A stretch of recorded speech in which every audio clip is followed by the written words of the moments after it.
That's why I brought on today somebody who I think has some thoughtful perspectives on the future direction of our country, of our conservative movement, and on this question of nationalism and national identity, somebody who I've been fascinated by for a long time and have interacted with on social media, but for the first time we're having at least live form conversation in the offline sense of it. It's Ann Coulter. So Ann, thanks for coming on, and I'm looking forward to our gave her a conversation. good Me too. shining Thanks intro. for having me. That was a fantastic opening monologue.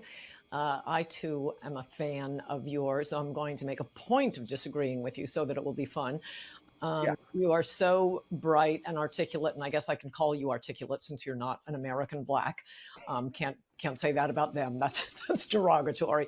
And that was a great opening segment. Lots of things to talk about there. Oh, and I agreed with many, many things you said during, in fact, probably more than most other candidates when you were running for president. But I still would not have voted for you because you're an Indian. We'll get back to that.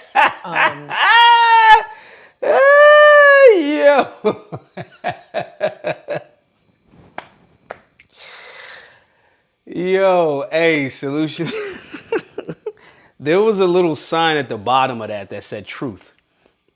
And that's her truth. She will not vote for Vivek's ding dong Indian ass.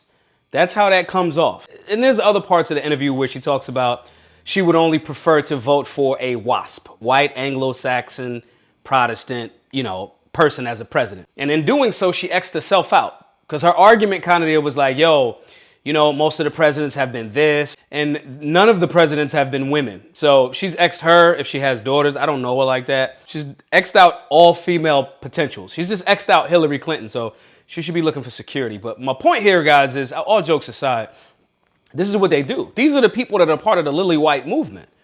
This is the Lily White movement 2.0. I don't think they ever left. It's just they're being more vocal, especially when you get the over-censorship of the left. Now they feel emboldened to not be righteous and stand up for the Constitution or defend limited government ideals or actual conservative principles or try to talk about legislation that's going to be beneficial to Americans. They take that opportunity to talk about, well, they get to say goofy stuff, so we get to say goofy stuff too. You have someone in Vivek who's made a lot of money, free market enterprise, right? Who's made waves, has obviously been talking all libertarian talking points since he started getting around libertarians, that ran for president. And I believe that he said some things that I thought was stupid. He said stupid things like that as it relates to the black community. But I think he got better after Kathy Barnett started kind of like putting a bug in his ear. He got better, and he was one of the more truth to power type of candidates before he bowed out from the presidential race. But this is who he's aligned with. He said himself, yo, I've admired her, gave her this shining example of an intro, and she came in with sarcasm, talking down to him, and then outright disrespect.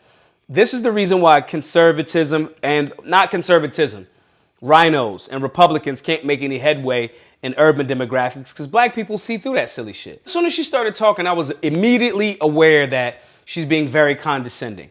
Oh, you're so articulate, as if an adult who's made hundreds of millions of dollars, who's ran for president, who's been fighting against false narratives that gets to that level wouldn't be articulate. These are the type of the soft bigotry that we're talking about that some people are a little bit more perceptive to, that others want to act like don't exist they can't see it or whatever. So, but that's his crew. That's who he tried to, align himself with. As he said, I equate that with Joe Biden saying, if you don't vote for me, you ain't black, to Charlemagne and them. I tell you, if you have a problem figuring out whether you're for me or Trump, then you ain't black.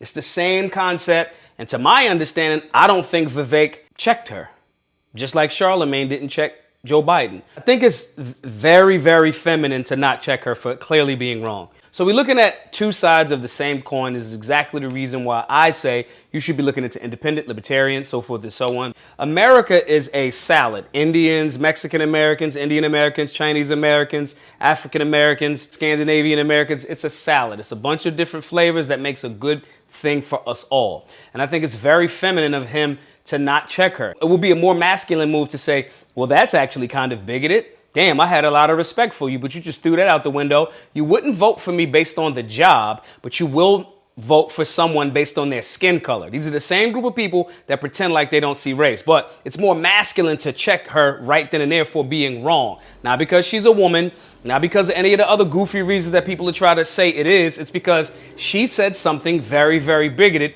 But you know, out here, guys, there's a war on masculinity, so we're going to try to do the opposite. But I don't know. Again, y'all might think that I'm wrong about this because I'm playing the race card or whatever reason y'all want to say. I don't know. Comment below, tell me your perspective, join the Telegram group. Let's add more value around this conversation, as well as forget what someone's ethnicity is. Do they understand the Constitution? Do they understand civics? And are they willing to do the job? Make sure you sign up for our online civics class so you won't be like Ms. Coulter here, picking people based on their skin color as opposed to can they get the job done. Civics is over at solutionaryuniversity.org. My name is Maj Toure, the founder of Solutionary University. Hope to see you in class. Be safe, be solutionary.